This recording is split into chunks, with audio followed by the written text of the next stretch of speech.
inovação, cultura, pesquisa científica, universo acadêmico. Você está ouvindo Bibliocast, o seu podcast da Biblioteca Fez. Olá, pessoal! Sejam muito bem-vindos a mais um episódio do Bibliocast Fez, o podcast da Biblioteca da Unesp de Ilha Solteira.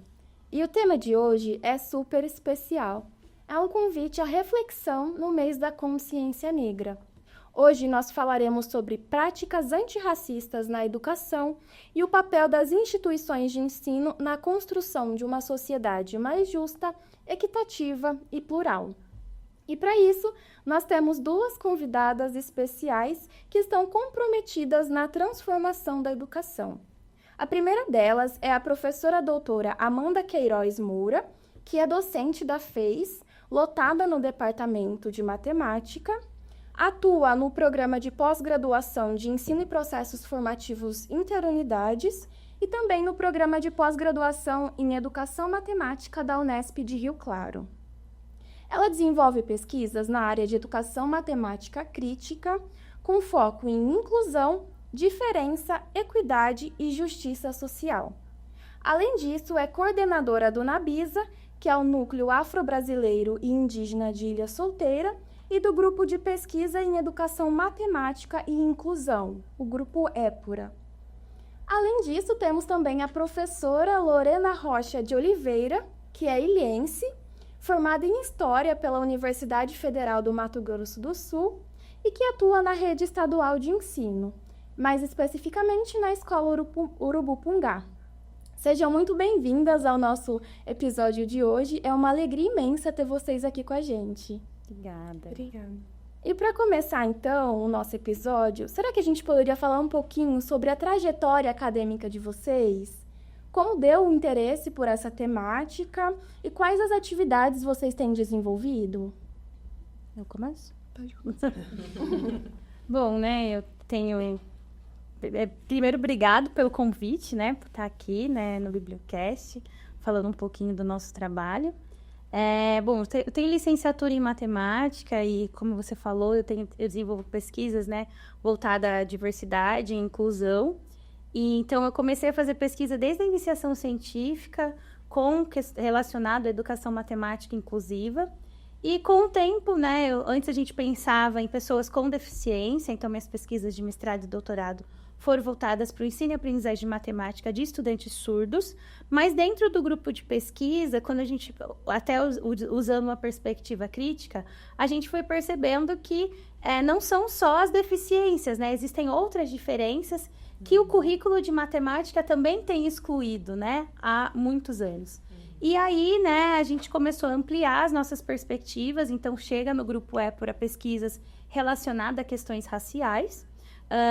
E aí, durante o meu doutorado, eu tive um estágio de doutorado sanduíche nos Estados Unidos, onde eu tive a oportunidade de estudar a teoria crítica racial, então me aproximei muito do campo teórico, disso, mas até então eu pesquisava com surdos, não fazia muito sentido. E aí, depois, estava lá no grupo. Quando eu chego aqui na FES, eu entrei na FES em outubro de 2023, umas 2 semanas depois, vieram atrás de mim me propor, que eu entrasse pro NABISA, a princípio como vice-supervisora, e aí o ano passado, em agosto do ano passado, eu passei a ser supervisora do NABISA. E aí eu já tinha esse interesse pessoal. Também, logo quando eu entrei, eu submeti um projeto do Núcleo de Ensino de Jogos Africanos. Foi por meio desse projeto que eu conheci a Lorena. E aí foi aprovado, então eu comecei a estudar isso também por conta desses projetos. E hoje tem sido, uma agenda muito importante, talvez a principal agenda aí no meu trabalho, agenda de pesquisa e de extensão. E você, Lorena? Bom, como você mesmo já disse, eu sou ilhense, Nasci nessa linda cidade. Estudei aqui nas escolas públicas de Ilha Solteira. Fiz o cursinho aqui na Unesp, então acho que todo mundo que é ilhense, que cresceu aqui, sempre teve muito contato com a Unesp, E aí, só que eu sou da Humanas, Sempre fui uma pessoa da Humanas. E aí, no cursinho, eu despertei essa vontade, de fazer história, prestar história. Prestei aqui na UFMS de Três Lagoas. Durante o curso, eu falo para todo mundo que foi um curso que abriu assim minha cabeça de uma forma que eu não consigo nem explicar em palavras. O curso em si pede, né, que você seja uma pessoa de cabeça aberta, que você escute o outro, os outros, as outras vozes silenciadas também da história. E, enfim, eu me formei em 2020, batendo na porta ali da pandemia. Eu lembro que eu colei grau e aí 2 semanas depois foi quando começou a fechar tudo para a pandemia. E aí, né, como começou a pandemia, eu não consegui pegar aula já de início. Eu comecei a dar aula mesmo na rede estadual em 2021. Ainda na pandemia, eu peguei um tempo de aula ainda online. Presenciei. Imagina, você começar como professora na volta da pandemia. Foi uma experiência e tanto. Então, assim, meu início de trajetória enquanto professora é nesse contexto de pandemia, da volta da pandemia, né? E, enfim, a gente poderia ficar até horas falando sobre isso. E sempre tive, né? Faz parte, né, da matéria que eu leciono, de ter essa responsabilidade social também, né, para discutir, às vezes, assuntos que outras matérias não priorizem. Em história não tem como, isso é, sim, uma prioridade, né, discutir desigualdade social, discutir as fobias, homofobia, racismo, né, LGBTfobia, eu acho que isso, né, pesa bastante sobre os ombros dos professores de humanas. E... Enfim, eu acho que é o meu 4º ano já, enquanto professora da rede estadual. Amo o que eu faço, assim, amo meus alunos. E ano passado eu tive a oportunidade, né? A nossa coordenadora entrou em contato e falou de uma possível parceria, né? Com a Amanda, que foi quando eu a conheci. E aí, através desse projeto, a gente conseguiu focalizar ainda mais ações dentro da escola para discutir essa temática, né? E através de aula, através de, igual no raciocínio matemático, né? Raciocínio lógico. Até eu tenho aprendido bastante matemática. Quem diria, a pessoa da Humanas aprendendo matemática ali, com matemática que é super da Humanas também, que é essas questões raciais, né? Ai, que legal. Então, a gente tem representante aqui das escolas estaduais, né? E uma professora da universidade ali, entrelaçando. Conta um pouquinho mais sobre esse projeto que as duas citaram, né? Que fez com que vocês tivessem essa parceria. Como que foi esse início? Bom, aqui na Unesp, a gente tem a Pró-Reitoria de Graduação. Ela tem há muitos anos, né, o projeto do Núcleo de Ensino, que é um projeto que eles ofertam bolsa, né, para algum aluno da graduação desenvolver alguma parceria, alguma atividade dentro da escola. Então, logo quando eu entrei, veio o convite do Nabis, aí eu já estava com essa questão, né, até questão de identidade mesmo, né, enquanto mulher negra, de levantar um pouco mais essa pauta. Então, eu escrevi um projeto, como eu sou da matemática, né, sobre jogos africanos, no ensino de matemática, né, e educação antirracista. Quando eu fui procurar a escola, então eu cheguei, eu não conhecia, e aí eu perguntei no departamento, então falaram, tem a escola Urubupungai, super parceira do departamento. Então um colega do departamento me levou lá, me apresentou para a diretora, e a diretora falou, não, seu projeto é super bem-vindo, e vem. Só que eu escrevi o projeto pensando em trabalhar com os professores de matemática. Mas eu ainda não tinha, por conta da distribuição, eu ainda não sabia quem seriam os professores de matemática que queriam atuar no ano de 2024. O projeto foi aprovado pela Prograde, recebi a bolsista e a gente recebe também uma verba para mobilizar ali o projeto. E aí, quando a diretora foi falar, os professores de matemática não quiseram. Falaram que esse projeto, né? O que tem a ver esse projeto com educação antirracista e matemática não combina. E aí ela falou assim, porém a professora de História, que é a Lorena, e a professora de Geografia, que é a Isabelle, que foi uma super parceira nossa também ano passado, elas querem o seu projeto. E aí eu falei, tudo bem, né? A gente trabalha numa perspectiva interdisciplinar. E aí foi aí que que começou o nosso trabalho junto. E aí, esse ano eu consegui a renovação do projeto, consegui ampliar. Então, o ano passado eu estava só na Urubu, esse ano estou com a Arna também, um projeto. Eu tenho 2 bolsistas e eu sigo na Urubu com a Lorena e com um projeto interdisciplinar, né? A gente trabalhando não só com os jogos, né? Os jogos, eles são uma forma da gente mobilizar ali o conhecimento matemático, mas a gente tem desenvolvido diferentes atividades onde o conhecimento matemático ele está ali envolvido. Então, assim, a gente sempre tenta puxar isso. Mas então, ainda tem o foco da matemática nas aulas de história? é um projeto totalmente interdisciplinar. Pode falar mais um pouco. Por exemplo, o ano passado, quando a gente estava bem focado com os jogos africanos, a gente trabalhava essa interdisciplinaridade com um exemplo de uma atividade que a gente fez. Os jogos, eles são africanos. E aí a gente queria que os alunos tivessem a noção de que local da África exatamente Que a África não é um país primeiro. Que a África era um continente. E que lugar, de que lugar vinham os jogos que a gente ia desenvolver. E aí, nisso, a gente já tem aí uma pesquisa geográfica, né, sobre história também. E aí, a partir desse ponto inicial, por exemplo, a gente pegou o mapa, né, das regiões. Era das regiões? Das regiões. Das regiões, né? africanas. E os alunos, com a matemática, eles fizeram ampliação, né? Então, teve também um estudo matemático junto com o que a gente trabalhou de geografia daquele lugar, sobre a história daquele lugar. Você dá aula de história e geografia? Eu dou de história, eu sou só professora de história. Que ano passado a gente, como a professora citou, tinha a Isabelle, que era minha parceira. E aí ela era professora de geografia. Ela é, né, na verdade, professora de E aí, geografia. só complementando, né, os jogos, porque muita gente, quando fala de jogo africano, muita gente, é a mancala. Mas na África cada país tem o seu jogo. Então, a gente tem mais de 100 tipos de mancala na África, porque cada país tem a sua mancala, cada país tem a sua regra. E tem muitos jogos além da mancala. Porque os jogos, eles têm até... Mancala é um jogo? É um jogo, né, que é até conhecido como o jogo da semeadura. Então, geralmente tem a mancala, que você vai semeando, e aí tem toda uma regra, né, que envolve. E aí, geralmente, a mancala, que tem 12 buraquinhos. Essa é a mais famosa, que popularmente conhecida. Mas existem mais de 100 tipos de mancala. Então, por exemplo, só na África do Sul, são 4 tipos de mancala diferentes. E cada país, cada região vai ter o seu jogo que está relacionado com a cultura, com a agricultura, né, com a forma de organização, né, daquele povo.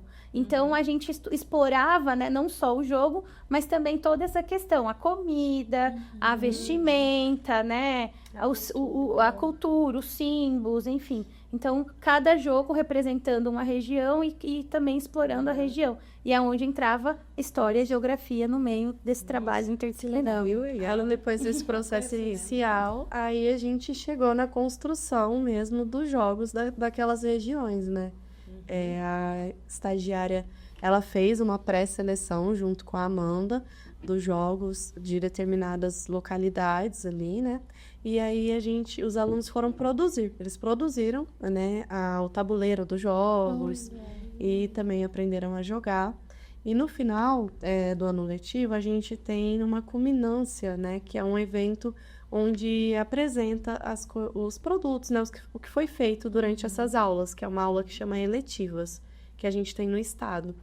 E na eletiva, os alunos, eles ficaram lá na sala, ensinaram as pessoas que foram visitar a jogar. A gente expôs todo o trabalho que a gente desenvolveu nesse tempo dessa matéria. Começou o ano passado, então, esse projeto, né? Aí, esse ano, a gente teve uma mudança, porque aí a escola muda, né? E regras que mudam, então a gente caminha conforme a escola. Então, no primeiro semestre, a Lorena estava com a professora de educação física. Então, estávamos lá com os nossos jogos, trabalhando, né, com o racismo, com o esporte e com os jogos africanos também.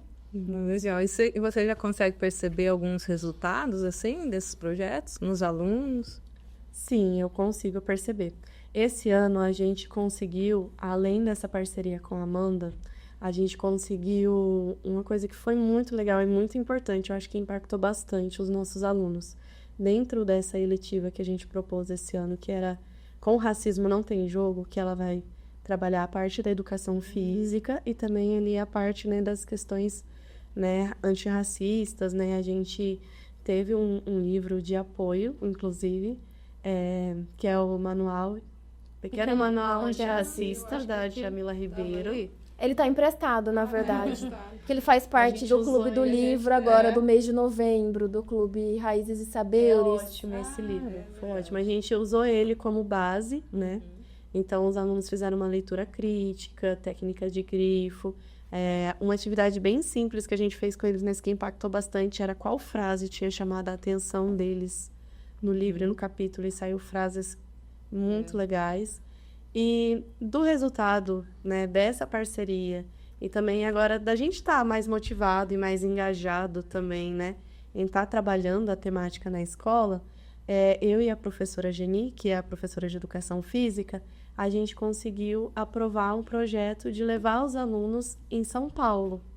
Então, imagina. Eles amam. Eu, igual eu falei, a sobrancelha é São Paulo.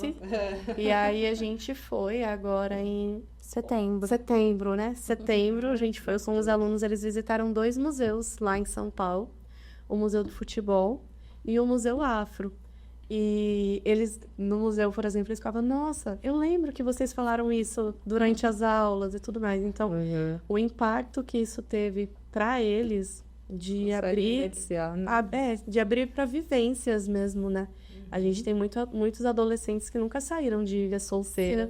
Então, proporciona essas experiências todas para eles, né? E aqui na formação, né, tem os bolsistas que estão na escola, também consigo ver, coincidentemente, mentira, não foi coincidência, né? Os bolsistas desse projeto, eu tenho priorizado os estudantes da licenciatura em matemática, que são estudantes negros. Então, né, porque a gente tem bastante, né? Então, eu consigo ver uma percepção até na identidade. Então, ano passado, a gente tinha uma aluna, a bolsista era uma aluna que estava no 8º ano de matemática, e que foi a primeira vez que ela conseguiu uma bolsa para ela desenvolver um projeto. E isso mudou completamente a identidade dela, a forma como ela se enxergava, né, como professora, sobre o papel político, a importância da representatividade dela também como professora de matemática, né? Então, e aí conseguiu se formar, também eu vi como um estímulo, né? Parece que você encontrar o seu lugar no mundo, né? Não, eu tenho um propósito, eu preciso me formar porque eu tenho um propósito.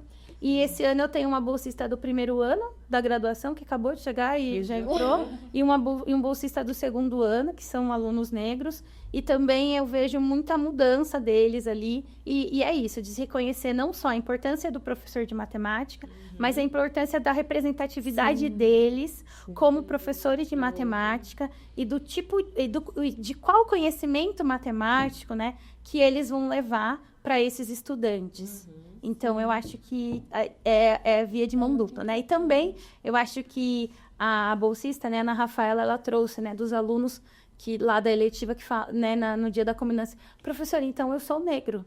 Então, esse reconhecimento. Então, eu brinco, né, que é o chá de revelação, que a gente faz chá de revelação, né?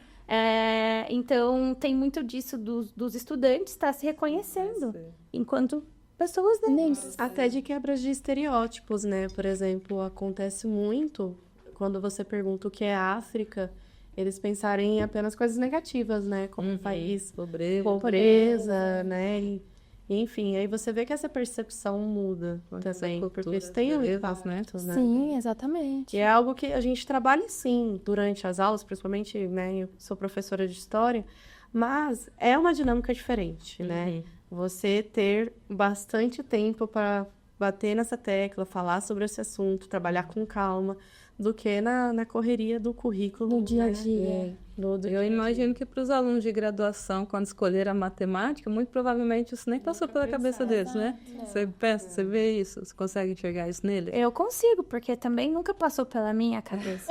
E eu me descobri, me aceitei, me pensei como mulher negra, já no doutorado, né? Isso vem para mim quando eu tô lá nos Estados Unidos e existe uma cobrança muito forte eu morei em Chicago, que é uma cidade totalmente segregada, e isso começou quando eu ia me mudar. E aí o meu orientador de lá, ele falou assim, bom, você é muito escura para morar no onde tá os brancos, você é muito clara para morar no bairro dos negros, e então você vai ter que ir lá junto com os latinos, que é mais ou menos o que você é.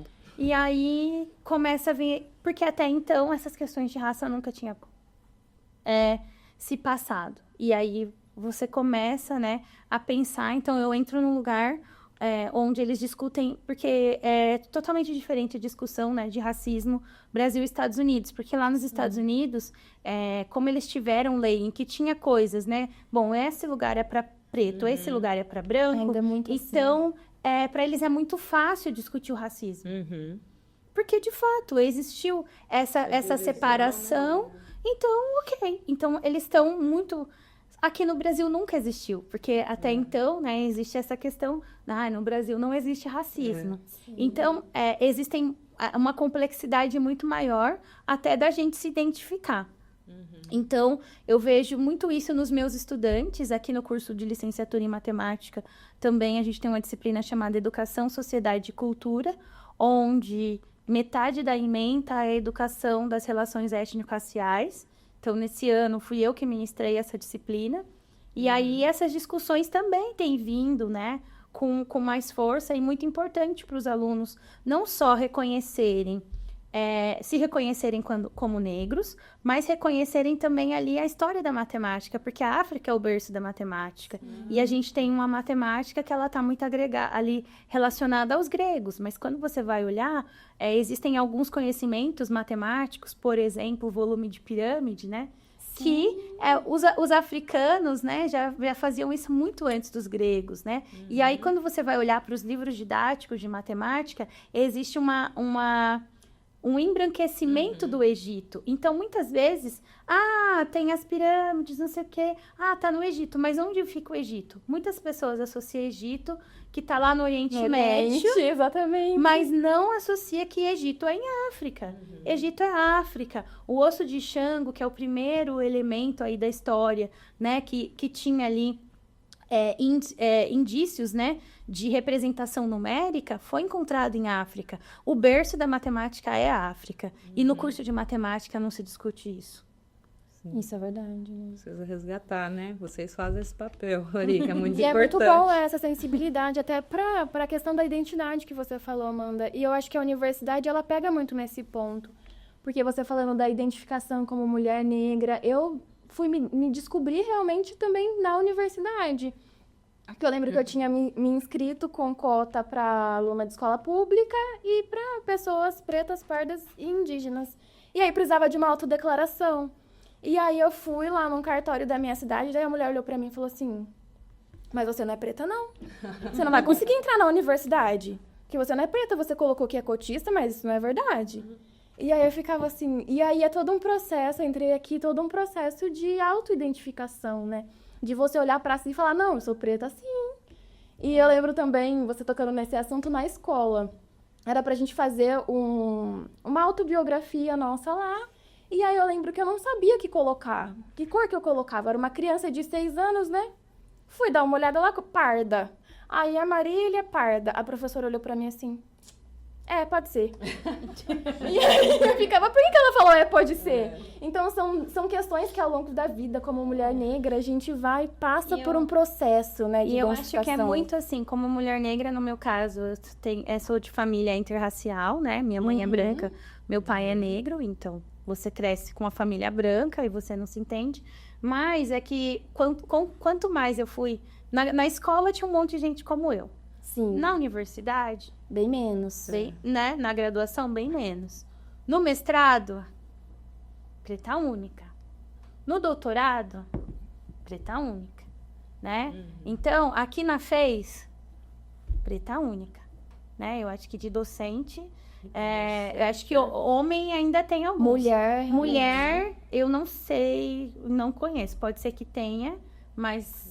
Até não respondeu o questionário que... Então, eu não sei se tem, se tiver, alguém estiver vendo, manda e-mail. Mas preta única, né? No programa de pós-graduação lá da Unesp de Rio Claro, um programa de pós-graduação que tem 42 anos, a primeira mulher negra docente do programa de pós. Nossa. Então, você vai vendo que quanto você mais vai indo, menos pessoas como você vai vendo ali nos mesmos cargos. E é impactante às vezes. E dessas ações que vocês falaram, né, da parceria escola e universidade, além dessa, vocês desenvolvem algum outro projeto com outra escola, Amanda? Eu tô nesse projeto do núcleo de ensino, né? Eu tô com a Arno, então eu tenho um bolsista também lá. Na Arno a gente vai trabalhar um pouco, a gente trabalha com jogos, mas um pouco menos. Lá a gente vai trabalhar mais numa perspectiva de justiça social. Então, a gente pega conteúdos de matemática e a gente trabalha com temas sociais. Por exemplo, vamos trabalhar com probabilidade e abordagem policial.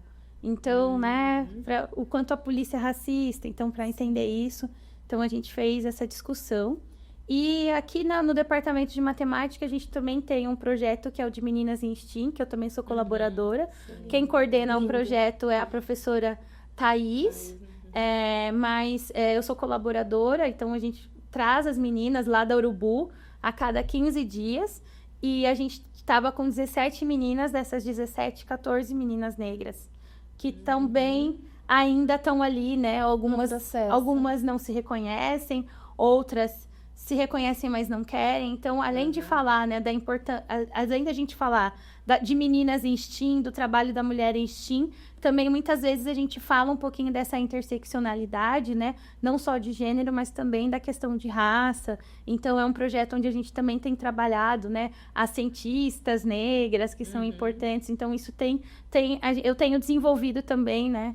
Junto com esse projeto de meninas, essa questão interseccional de gênero e raça. E tem dado uma visibilidade bem grande esse projeto. É a coisa mais linda. É lindo.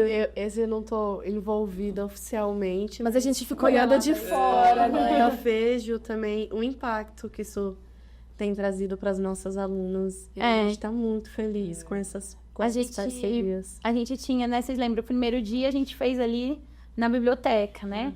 Então, não sabiam nem o que era o Unesp. Então, o que é o Unesp? É um prédio. Né? A Unesp é um prédio. E aí elas tiveram experiências de ir no laboratório lá na elétrica, laboratório de química, fazer as coisas. Então, agora no final, né, a gente trabalhou com elas o ano todo. Então, o que você pensa em fazer? Eu quero ser jogadora de futebol, mas se não der, eu vou fazer biologia.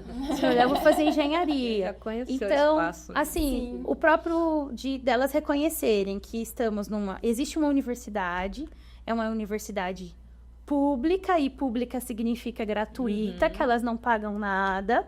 A gente também usa muito as meninas que da graduação, né, para falar, eu recebo porque tem na matemática a gente tem, todos os alunos são bolsistas. Então, olha, eu recebo tal bolsa para fazer isso, eu recebo para fazer isso. Então, para despertar isso. Então, eu acho que esse trabalho também com as meninas, e até no começo elas vinham muito pela comida, né? Porque acho que todo mundo, né? Qualquer evento. Então, um bombonzinho, uma coisinha. Mas a gente também conseguiu ver uma mudança de perspectivas e de olhar assim, olha, eu também posso, né? Esse lugar... E saber que isso vai ser propagado também, né? Que elas vão receber ali um conhecimento e vão levar para a comunidade. Porque muitas pessoas de Ilha Solteira acreditam que a Unesp é paga, por exemplo, e não sabem das oportunidades.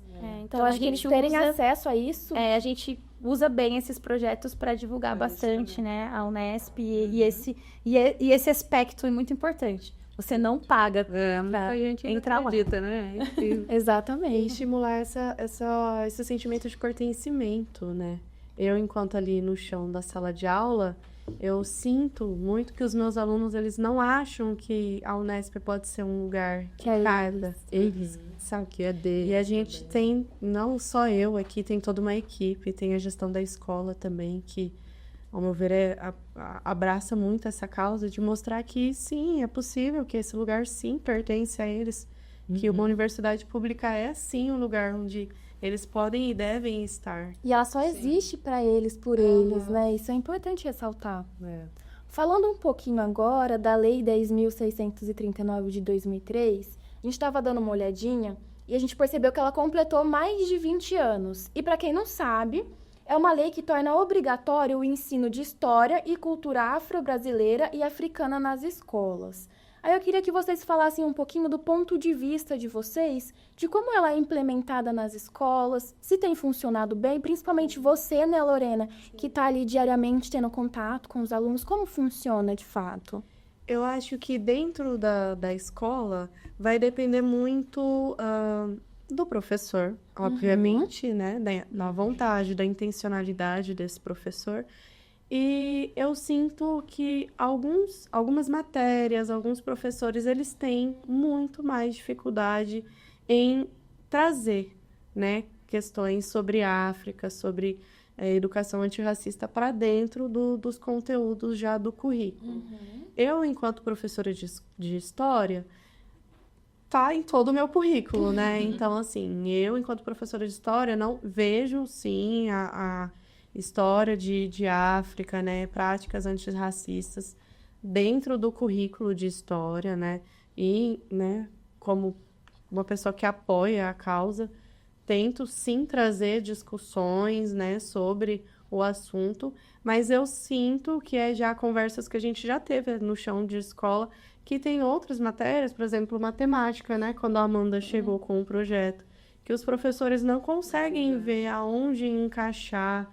Então, eu acho que, na prática, ainda falta, talvez, uma formação mais fechada para professores que não conseguem ainda, sabe, trazer isso para dentro da sua matéria, né? E aí vai de formação continuada para professores, de intencionalidade também, né, do próprio professor. Porque se o professor não acha que aquilo é um assunto interessante, ele não vai, né, Abordar da forma se que preocupar em deveria, trazer com aquilo, acessibilidade. assim. Então, aqui não tem como também deixar de lado, né, essa questão pessoal do professor e como ele vê essas questões, né? Então, não dá pra gente, assim, generalizar, sabe? Mas, no geral, eu acho que, por mais que já tem 20 anos, ainda falta, assim, muita formação continuada para com os professores, para que eles consigam ver que é um assunto que dá para, assim, para trazer para todas as matérias. A gente, às vezes, tem umas falas dentro da escola, meio que, tipo assim, não, é sobre racismo, então é o pessoal de humanos que vai falar. Entendeu? Uma coisa meio... Vai nichando, né? Ô, Lorene, para quem está assistindo, você comentou uma coisa que é muito verdade. Normalmente, quando a gente remete à África, à afrodescendência, sempre assimila a algo negativo. Para os pais e mães de crianças que estão nos assistindo, que frequentam as escolas, você poderia explicar como isso é trabalhado dentro da sala de aula para desmistificar essa coisa negativa da cultura, da ancestralidade africana? Então, a gente tem vários e vários projetos e a escola ela sempre tenta ter portas abertas para os pais, né? Também. Então, os pais que são mais presentes, mais ativos, eles trazem, e os alunos também trazem, né? Às vezes, e eu vejo que já tem uma diferença, que vem desde o Fundamental 1, porque eu dou aula para Fundamental 2 e ensino médio. Eu vou dar um exemplo bem bobo, mas... antigamente, se você entrasse numa sala de Fundamental 2 e perguntasse, quem colonizou o Brasil? A resposta automática era Pedro Álvares Cabral, né? Hoje em dia já vem uma construção, eu sinto, desde o Fundamental 1, deles falarem, não, os indígenas. Gente, os indígenas Ai, deve dar muito orgulho como professora, né? Você tá preparada ali pra, sabe, quebrar aquele paradigma, mas ele já foi quebrado. E que bom, inclusive, né, na verdade. Então, os pais, eles respondem muito bem. Assim, a gente, lógico, todas as ações que a escola promove, elas sempre são ações pautadas no currículo, né? No currículo paulista, que a gente segue, na BNCC. Então, a gente sempre deixa claro. Não vou falar que nunca veio algum questionamento, né? De não entender por que meu filho estudou, por exemplo, sobre religiões de matriz africana, que é sempre um assunto Polêmico. Mas quando a gente mostra, olha, tá aqui, a gente não tá falando isso, vozes da nossa comunidade. Está no currículo, a gente está pautado no currículo. E aí, geralmente, os pais entendem. Não, a gente geralmente não tem muito problema. Os pais abraçam bastante. Os alunos também falam que, às vezes, levam para casa, porque a escola é viva, né? Sim. Então, o que você ensina ali para o aluno, ele leva para casa, né? E você vê que você não, às vezes não está só sobre o adolescente, você está modificando ali todo uma casa, todo um lar, toda uma família, trazendo assuntos sobre isso. Isso é verdade. Legal. E para você, Amanda, dentro da universidade, como você acha que tem sido o avanço nessa temática? Você acha que tem sido bom, que a gente está caminhando ainda nesse sentido? Bom, eu aqui na faculdade de engenharia, né, eu sinto, está é uma faculdade de engenharia. Eu sinto muita resistência, eu acho que eu tô ali no Nabisa, né, que é vinculado ao NUP, então a gente tem reuniões mensais com todos os NUPs, então você vê a galera lá de Mari, né? O pessoal de Araraquara, o pessoal de Ciências Humanas, então fazendo projetos incríveis, até a medicina de Botucatu, e aí eu falo, estão escrevendo livro, estão fazendo as coisas, tem um grupo com um monte de gente, eu falo, cara, não é possível, né? Então eu sinto na FES uma resistência muito grande, porque eles acham que isso não é pauta, que está muito distante. Então, por exemplo, né, eu agora abri uma Seu Livre no Sarau para todos os cursos, porque eu entendo que as atividades do Nabisa, elas são para todos os cursos, né? É um núcleo de pesquisa e extensão e é para todos. E aí, teve coordenadores de curso que não permitiu que os alunos participassem das atividades por falar que não faz parte do projeto pedagógico. Sendo, né, que a lei, ela é transversal, claro, na educação básica, e aqui a gente tem esse apelo, né? Então, eu acho que ainda é muito resistente por conta de entender que é uma ciência dura, eu não tenho engenharia, não tem nada a ver com questões raciais. Então, eu acho que a gente ainda tem um caminho bem grande aí a percorrer. No caso das licenciaturas, né, já é um pouco mais fácil, porque existe a legislação, né, aí a lei da formação, em que é exigido. Então, eu falei que na matemática tem uma disciplina, mas tem essa disciplina, porque é exigência do MEC que se discuta isso na formação. Ainda que isoladamente, uma disciplina, e como vai ser discutido, claro que vai depender do professor, porque também, se a gente olha... A Unesp, ela ainda não tem cotas para docente, né? Nos servidores técnicos já chegou, mas a Unesp não tem cota para docente. A gente criou esse ano, né, a Pró-Reitoria de Ações Afirmativas, Diversidade e Equidade. Então, eu acho que pode ser que no futuro eu possa voltar aqui e falar de um cenário diferente, mas eu acho que ainda a gente encontra muita resistência por conta dessa temática, por as pessoas não entenderem que a gente está aqui. Então, às vezes, eu sinto que o Nabisa, ele é meio que invisível nesse campus. Né? E você tem falado do Nabisa, explica um pouquinho para quem não conhece o que é esse núcleo, né, que é aqui de Ilha Solteira, e como ele surgiu. Conta um pouquinho mais sobre o núcleo. Bom, o núcleo, né, o Nabisa, ele é vinculado ao Núcleo Negro de Pesquisa e Extensão da Unesp, que existe já há 25 anos. Então, algumas, não são todas as 34 unidades que tem, mas eu acho que nos últimos 3 anos, umas 10 unidades aderiram. Então, quando eu comecei, eram 16, acho que agora já tem 19, começou mais uma em Araraquara, começou em Guará, então tá chegando, né, as pessoas tá sendo incentivado. Então, esse é um núcleo que é para mobilizar essas questões de raça, tanto aqui dentro do campus, com os estudantes e com servidores e docentes, quanto com a comunidade externa. Então, essa é a ideia, né, do núcleo negro da Unesp. O Nabisa, ele surge também, o Nabisa eu pego ele já formado, né, eu estou no Nabisa faz 2 anos, mas ele começa com o professor Harrison, que era professor, né, do DBZ e agora está lá na Unesp de Marília, junto com um grupo de pesquisa dele, a partir dessa necessidade também de ter um movimento aqui em Ilha Solteira, porque Ilha Solteira é uma cidade, aqui é outro dificultador também para o Nabisa, né? Ilha Solteira é uma cidade majoritariamente de pessoas brancas e que não tem movimentos sociais ali, né? E esse movimento negro e indígena, então ele vem muito dessa necessidade. Então o Harry criou esse núcleo e, né, vinculou-se aí ao núcleo negro da Unesp.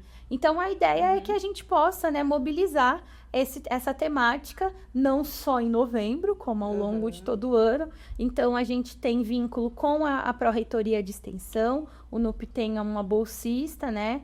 Que atualmente é a Giovana. Atualmente, a Giovana está há 3 anos. Atualmente, Uma né? querida. É a Giovana, é a nossa bolsista. Então, a gente faz ações o ano todo. Claro que em novembro a gente tenta fazer algo maior, mas essa é a ideia. Então, ações de formação, então a gente vai nas escolas, a gente está fazendo formações, a gente faz vários sarais aqui na biblioteca, a gente usa sempre obrigado pelo espaço. A gente está sempre A gente que agradece. A gente está sempre aqui, então a gente vai fazendo parcerias, então a gente tem parceria com o Instituto Federal, né? O próprio trabalho que eu acabo desenvolvendo nas escolas que eu acaba sendo, né, parte também disso, mas a gente ainda tem muita dificuldade de chamar os estudantes. Então, por exemplo, antes da pandemia, parece que era um grupo maior. Então, ele também, essa parte do estudo. Então, você chamar. Então, eles estudavam, né? Aqui a biblioteca tem aí, vocês trouxeram, né? Tem um acervo gigante que o NUP, né, mandou, acho que quase 100 livros. E a ideia era que o NUP estudasse, mas eu, por exemplo, não consigo formar um grupo, porque os alunos também não se interessam. Porque os alunos são das ciências exatas, e ciências exatas não se discute essas coisas. Então, a gente ainda tem um processo, eu vejo a FES num processo ainda de letramento racial, em processo inicial de letramento racial. Mas tem quanto tempo já o Nabis aqui? O Nabis aqui está desde 2016, então vai completar 10 anos no ano que vem. Aí vocês fazem sarau, quais são as outras atividades que o Nabis... A gente faz formação de professores, a gente faz formação...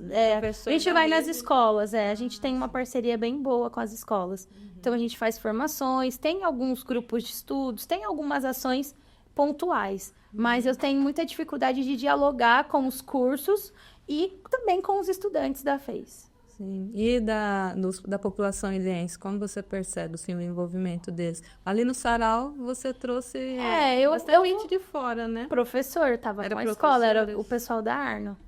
Então, era um professor da Arno, que tem um grupo de literatura e que vem. Como, assim, eu também eu não sou de Ilha Solteira, né? Então, eu tô aqui há 2 anos. Então, eu também estou conhecendo a cidade e começando a fazer contatos. Então, porque saiu todo mundo. Então, eu fiquei aqui. Então, qual que é o tamanho do grupo, do núcleo, do Nabisa? O Nabisa, hoje a gente deve estar em umas 10 pessoas, assim, que está sempre, né, que colabora. Entre docentes, discentes e pessoas da comunidade externa. Que fazem parte também. Né? Tem pessoas da comunidade externa que está sempre colaborando, tipo a Simone. Né, que ela sempre está nos eventos, nas bibliotecas. Gente. Legal. Vamos falar do evento agora, Mari? Vamos. O evento Resistência. É o 2º sarau de resistência negra e o 4º orgulho afro. Eu ia pedir para você, Amanda, falar um pouquinho sobre o evento, como vai ser, quais as atividades e deixar um convite também para quem está nos assistindo. Bom, o Sarau da Resistência é o 2º Sarau da Resistência Negra. O primeiro sarau aconteceu em 2023. E aí era em parceria com o Desvendando, que era do Nugents. E aí, o ano passado, a gente tentou fazer um sarau, mas eu não consegui. Aí, coloco nessa dificuldade de diálogo aqui dentro, o fato de eu ser nova na cidade, também não conhecer muita gente e tal. E aí, na escola, eles fizeram, né? Eles fazem um evento que é o Orgulho Afro, que é o Urubu que faz. E aí, o ano passado, eu participei, foi parte da culminância do nosso projeto. E aí, eu falei, Lorena, ano que vem a gente vai ter que juntar. A gente vai ter que juntar e fazer o evento. Então, a ideia, né, do Sarau da Resistência e também do Orgulho Afro, e depois a Lorena, eu vou deixar ela falar um pouquinho do Orgulho Afro, é celebrar, né, a cultura afro-brasileira e africana. Então, não é um evento... lógico, a gente tem o Dia da Consciência Negra, que é dia 20 de novembro. Então, a nossa ideia não é ficar falando das dores e das questões sensíveis. Então, celebrar a cultura, a música, a diversidade e tudo e toda essas coisas, essa brasilidade, né, que perpassa aí por África e diferentes aspectos de África. Então, essa é a ideia do evento. E aí fala um pouquinho do Orgulho Afro e depois eu falo um pouquinho de como que vai ser o esse ano. O Orgulho Afro é o bebê da Urubupungá. Eu gosto muito da escola que eu trabalho atualmente, que é a Urubupungá, porque a gente tem uma equipe, não só de professores, mas também a gestão, né, da escola, porque se a gestão não abraça, não funciona. A gente tem uma equipe que gosta muito de trazer esse tipo de atividade, né? Então, a gente tem o Orgulho Afro, esse ano vai ser a nossa 4ª edição. Também tem a Feira de Ciências, que a Urubupungá promove, né? Que é a feira e mostra das escolas públicas daqui de Ilha. E o Orgulho Afro, ele vem para mostrar todo o trabalho que é desenvolvido durante todo o ano na escola. Então, geralmente, ele vai ter essa mostra de trabalhos, mostra de resultados de projetos, de atividades feitas em sala, em todas as matérias que trabalham, né, e abordam sobre, vai ter essa parte de mostra e também uma parte de ações mais pontuais, né, para com os alunos e para com os professores. A gente geralmente oferece oficinas para os alunos, né, e os alunos participam, e é sempre nessa ideia que a Amanda falou, nunca de trazer só sobre a dor, mas de trazer sobre resistência, sobre orgulho, literalmente, né. Esse ano a gente não vai ter o desfile, mas até ano passado a gente tinha um desfile dentro do Orgulho Afro com os alunos, e aí essas oficinas são variadas. Cada ano, na verdade, teve um formato ali, uma proposta diferente, mas a ideia, em sua essência, é essa, né?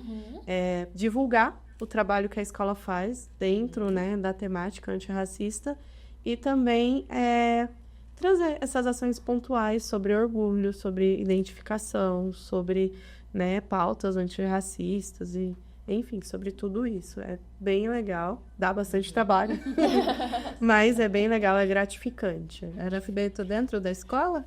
Isso, esse ano vai ser o primeiro ano que não vai ser dentro da Urubupungá. Até ano passado, a 3ª edição, a gente fazia dentro da própria escola.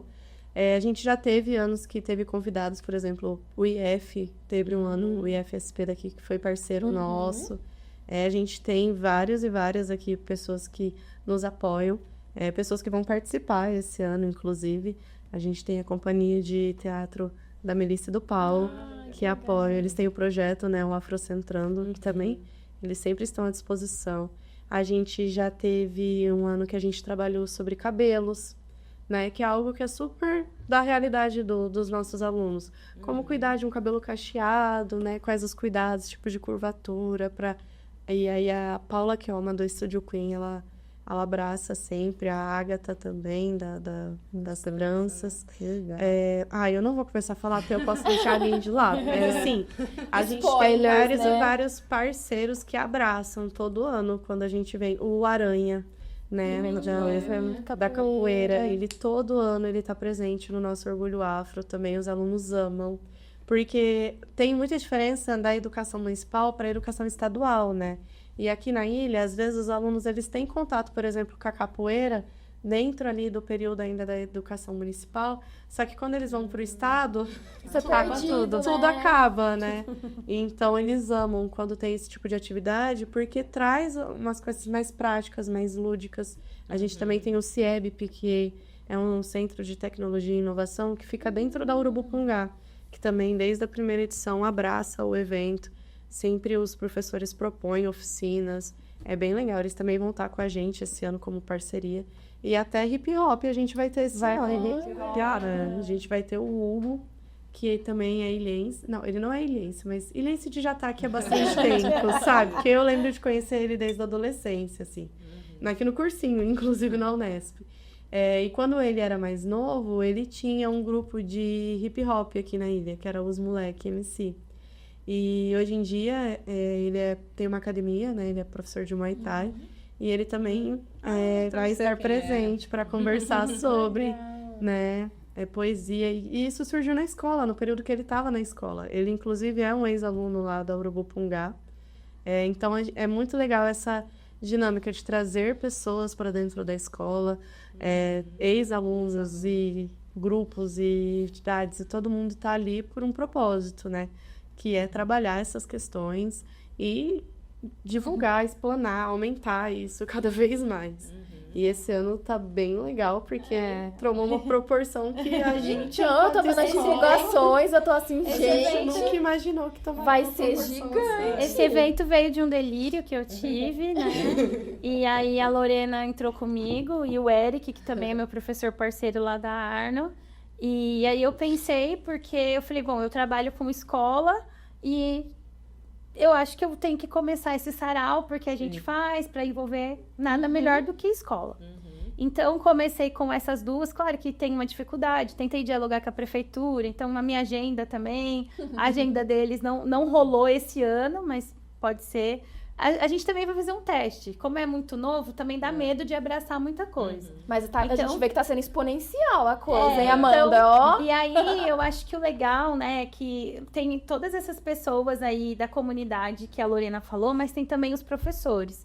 Então, a gente tem muitas oficinas que vão ser, então, oficinas de jogos, vai ter trança, vai ter foto, né? A gente vai tirar foto das meninas e dos meninos. Quem quiser ir lá tirar uma foto bonita, tem uma foto bonita, né? Vai ter exposição de trabalhos, apresentação de dança. Então, os professores também vão trazer os trabalhos que eles fazem ao longo do ano, né? Então, até ontem, o Eric me mandou, olha, os alunos inventaram um negócio que eles querem mostrar. Tudo bem, então vão ter os próprios alunos fazendo essa mostra. Então é um evento que é grande para mim, eu tô com medo. Estou ansiosa desde já, mas estou muito feliz. E eu acho que é isso, né? Essa é um evento de extensão, então a gente também tem os alunos da graduação que vão estar apoiando, né? Até para situar, porque... A gente está esperando aí que venha uns 300 estudantes, né?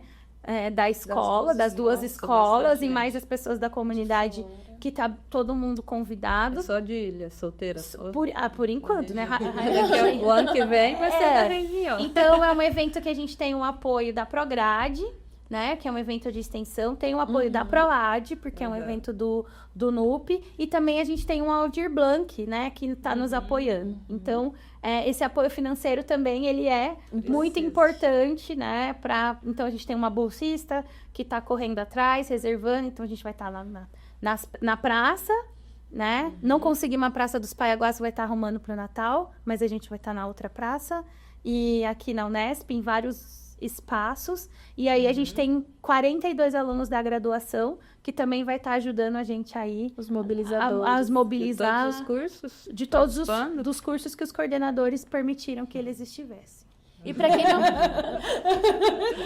Pra quem não sabe, Amanda, qual é a data do evento? É dia 19, a gente vai começar aqui às 8h30 da manhã e vai até às 11h30 da manhã. Então, quem quiser participar, é só procurar um mobilizador no campus, na praça, e participar. É só chegar e participar que a gente vai estar por aqui. Vai ser muito legal. Eu vou participar. Quais as atividades? Já tem horário? Olha, não sabe? Vai ter várias oficinas, elas estão Tem que ir divulgando. andando. Tá tendo a divulgação no Instagram do Nabisa. Eu vi no Então, já até, acho que agora no fim de semana elas vão começar a soltar as atividades. E a ideia é que essas oficinas as pessoas possam ir mais de uma oficina. E aí a gente tem também o Instituto Federal que vem como parceiro, né? Eles também vão estar com um grupo de literatura aqui, então temos ainda mais Estava no Instagram da Nabisa. O Nabisa é Nabisa. O Instagram do Nabisa Só colocar na Bisa lá. Nabisa. O Instagram do Nabisa é Nabisa. Eu descobri do evento porque eu vi a divulgação no Instagram do Nabisa. Muita coisa legal. Aí eu falei a Giovana, né, que é a bolsista. Falei, nossa, Giovana, que legal, lá na praça dela. Menina, não é só na praça, não. Vai ser aí na sala multifuncional da biblioteca, vai ser em laboratório. Eu falei, nossa, coisa é Todos os grande. espaços, né? E ao mesmo tempo algumas atividades, né?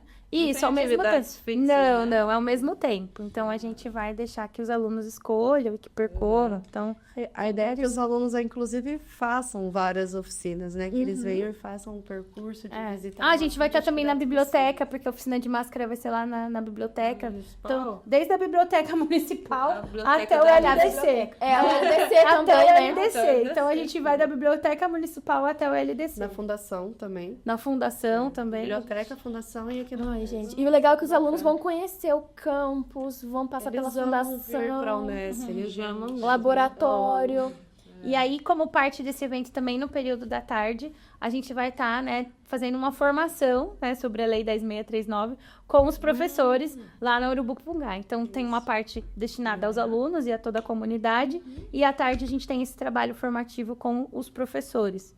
Porque é o que acontece, né? Geralmente, os professores que já estão engajados já estão engajados, né? Os professores que já fazem, né? Então, a ideia, e foi um pedido do próprio grupo de professores que me pediu. Então, a gente vai ter a Juliana, que é professora da Unesp de Rosana e também é do NUP. Então, ela vai estar vindo para cá para fazer essa formação com os professores aí no período da tarde. Então, é um evento, né, destinado não só... E é só para professores do Urubupungá ou para Não, qualquer qualquer professor professor que queira que- participar? Os professores do Urubu e da Arno preferencialmente, mas se algum professor quiser participar, é bem-vindo lá. A escola tá de portas abertas, tem um anfiteatro enorme lá. Tem que fazer alguma inscrição, os professores? A gente pode fazer lá na hora, porque vai ter certificação, né? Então, é Então, no Urubu, que horário? a partir das 14 horas. No dia 19, então. No dia 19, a partir das 14 horas, lá no Urubu. Legal. Então, a gente percebe também, né, que tem muitos avanços, né? Porque há pouco tempo não estava se falando tanto sobre isso, né? Realizando eventos como esse que vocês vão fazer, que está ganhando proporção, né? Mas o que vocês enxergam, assim, como desafio daqui para frente? Quais são as barreiras que ainda encontram e como quebrá-las a partir de agora? Nossa. Eu acho que primeiro isso que acho que eu e a Lorena a gente já falou, essa conscientização de que esse não é mimimi, é um assunto que tá aí, né? Chegou e a gente vai falar dele. Então, você esteja incomodado ou não, vai falar dele. Na escola e na formação de professores, isso é obrigatoriedade, né? Então, e eu vejo isso também, né, que chegou só agora, mas a gente também pode pensar, né, eu sempre penso que a gente vai olhar para a lei de cotas ela vem em 2012. Então, é o tempo que, se você for pensar, essas pessoas tiveram mais oportunidade de entrar na universidade, né, Djamila Ribeiro tá aí para nos mostrar isso, e que foram se compreendendo, né? E podendo teorizar sobre a sua própria existência e sua experiência. E colocando como é necessário falar. Então, esse assunto tá agora, mas eu vejo que esse assunto tá agora porque isso também é uma consequência de uma política pública que a gente teve aí há um pouco mais de 10 anos atrás. Então, toda política, né, demora um pouquinho. Demora um pouquinho, mas chega. Então, a gente também tem pessoas entrando, e falando, né? Então, uma pessoa negra entra, por que só eu nesse espaço, né? Por que todos os autores que eu leio, né, é tudo branco, né? Por que o que eu produzo não é reconhecido? Porque quando eu vou num evento importante, eu olho na mesa, só tem homem branco. Então, a gente vem puxando isso. Então, eu acho que o desafio vai ser continuar esse enfrentamento. Eu acho que a gente já está enfrentando e se posicionando. Mas eu vejo também isso como fortalecimento, né? E eu acho que essa parceria universidade-escola, e eu acho que principalmente, né, a gente olhar a extensão, e essa extensão não só, né, eu até comentava, a Unesp organizou o Congresso de Formação de Professores, que é essa semana, e eu estava coordenando o GT sobre a Lei 10.639 Ensino, e a gente discutindo sobre essa questão da extensão, né, a universidade também olhar para isso, olhar essa extensão como um diálogo, porque a extensão não é eu levar o que eu produzo aqui na universidade, a comunidade também não quer isso. Né? É eu olhar também a comunidade, né, como que tem algo para me ensinar. Né? Então, né, eu fico zoando, né, a Lorena, né, minha parceira, mas ela também tem responsabilidade sobre o processo formativo do meu aluno. Sim. Então, os meus bolsistas que Eles estão lá, estão aqui também. eles estão se formando aqui comigo, mas também estão se formando lá. E com os elas. alunos da Lorena, pequenininhos, vão ser seus alunos no futuro. Tomara. Então é uma vida de mão dupla. Exatamente. Então eu acho que é a gente conseguir olhar essas coisas, né? Essa parceria é essencial. É muito interessante. Essa parceria de escola-universidade, ela é muito importante. E eu vejo isso que, né, eu sou professora contratada, então a gente roda bastante várias escolas, né? Então a gente vê vários ambientes diferentes, várias escolas diferentes. E a escola que eu estou atualmente, que é a Urupupungá, é uma escola que prioriza muito esse contato universidade e a escola. Eu acho que de todas as escolas estaduais da cidade, a Urupupungá é a escola que tem mais parcerias de projetos, de ações com Quem o está Unesp na direção atualmente. lá? Lá na direção, hoje em dia, a gente tem a Ingrid e na coordenação a professora Juma, a Juma é cria daqui da Unesp, então ela faz muito essa mediação. E isso é muito importante, igual ela falou.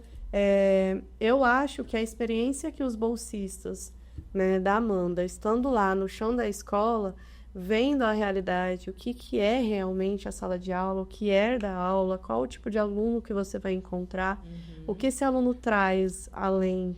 Porque, como eu disse, eu não me formei não faz muito tempo, né? E eu tive um choque de realidade muito grande. Tive todo um processo de estágio, participei, né, de PIBID na época, residência pedagógica, chamava. E mesmo assim, chegar numa sala de aula é completamente diferente de tudo que você teorizou e viu durante a sua graduação, né? E eu acho que ter essa experiência que eles estão tendo, estando dentro de sala de aula, por um período, sabe, maior, vivenciando tudo que uma sala de aula traz, é essencial para uma formação de um docente, é essencial.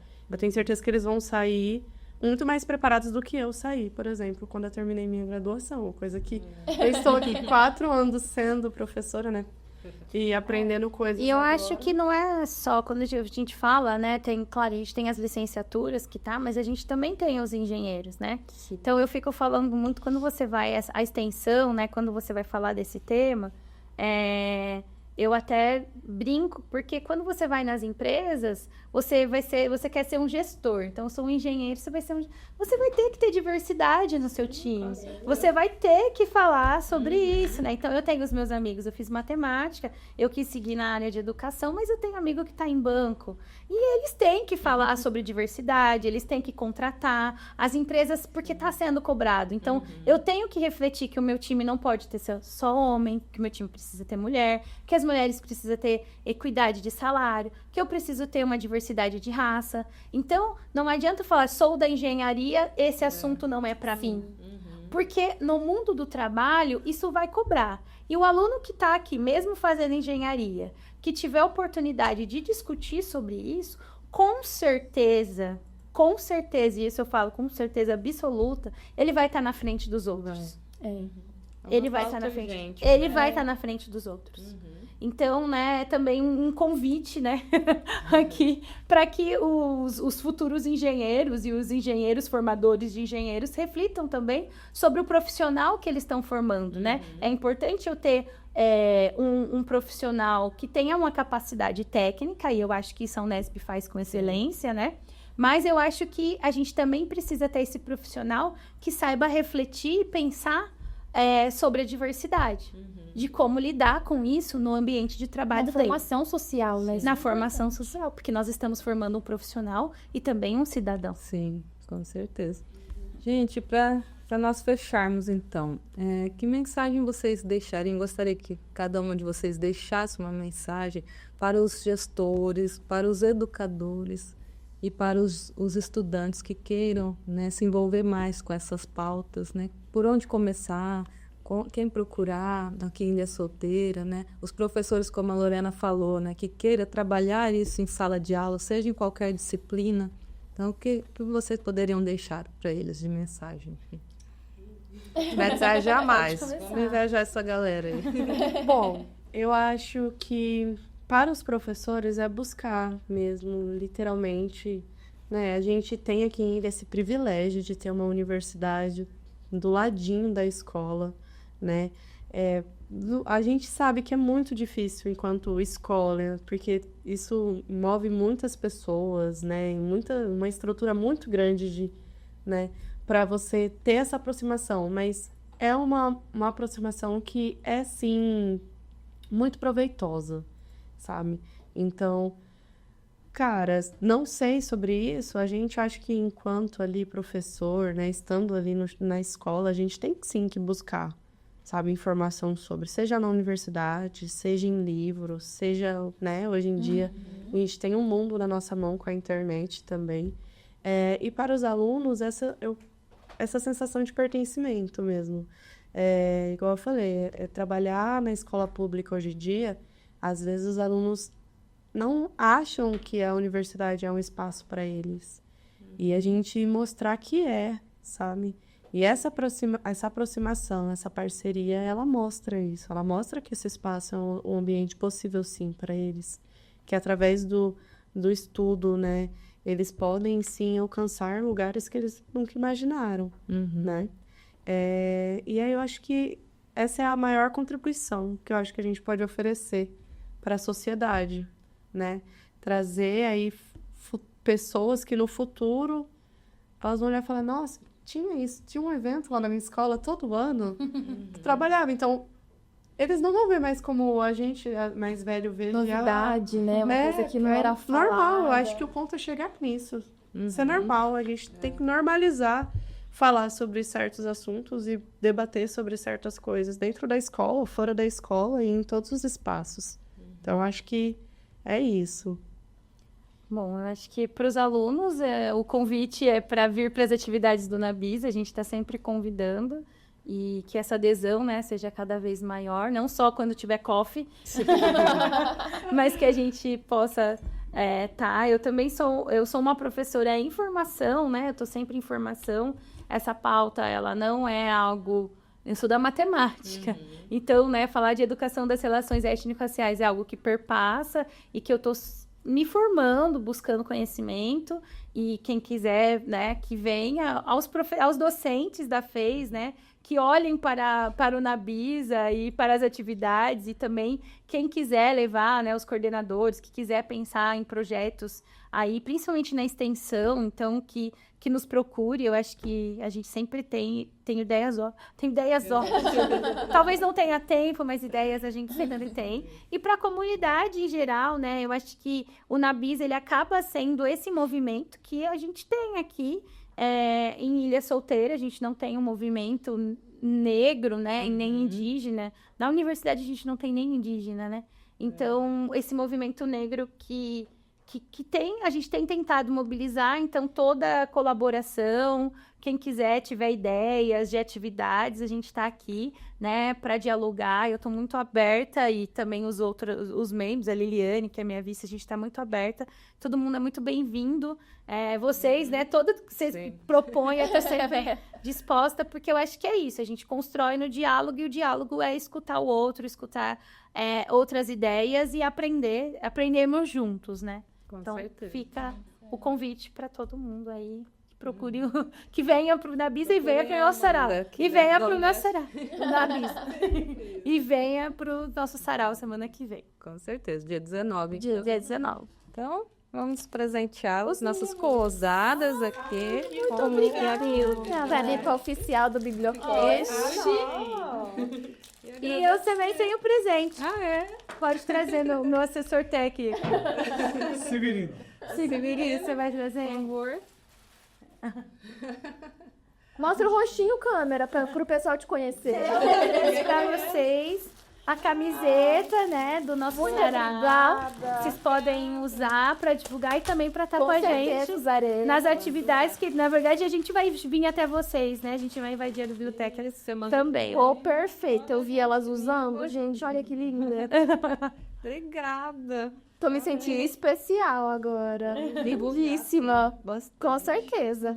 Os patrocinadores, ó, aqui. Você ganhou também, João? sim. Gente, muito obrigada. Eu amei essa conversa hoje, dessa tarde. Muito obrigada. Eu que agradeço o convite. Temos aqui Sempre. para divulgar combinar. mais eventos. Só convidar. Com certeza. Tomara que a gente volte ano que vem. Com um evento ainda maior. Então é isso, pessoal. Tchau. Tchau. E até o próximo.